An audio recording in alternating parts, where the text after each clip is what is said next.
Hey, folks, at the G20 summit in Turkey recently, Obama told the world slamming the door in the faces of Syrian refugees betray our values. Liberals mostly agree with him, insisting we can't turn our back on these refugees, and if we do, we're scared of toddlers. This is a common refrain from the left where they say, what's the matter? You scared of little kids? You scared of refugees? No. Are you scared of math? None of these people have run the numbers. They're putting emotion and platitudes above mathematics. And that pisses me off because it means they've never looked it up.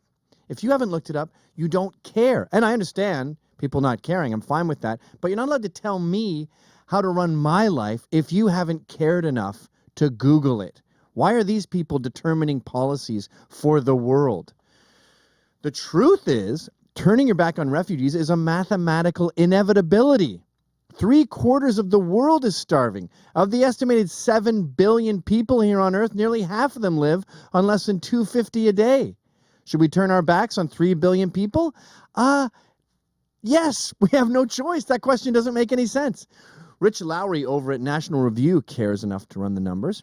And it turns out there are 10 million displaced Syrians, including refugees. There's 2.5 million Afghan refugees. There's 616,000 from South Sudan. There's 410,000 from the Central African Republic.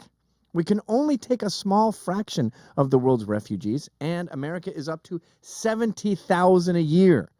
And even that's not going well. Shelbyville, Tennessee, for example, is a tiny town of about 20,000, and they have about 1,000 Somali refugees living there.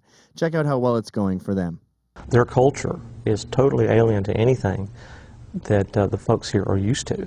The problems extend to local schools, where some Somali students won't talk to female administrators. There's also been issues with local law enforcement. I'm not really sure if that's because of their experiences with the police in their country, or if that's just the way their culture is. I'm from Ottawa, Canada, where Somali refugees have drastically changed the cultural landscape of the city. The Somali kids pick fights with their peers in high school, and if there's any retaliation, any fighting back, the entire family will show up in a minivan screaming about racism, which, by the way, is a charge the Canadian Human Rights Commission is only too happy to pursue. Canada's Prime Minister Justin Down Syndrome Trudeau promises to take in 25,000 refugees. That is a ridiculous number for two reasons.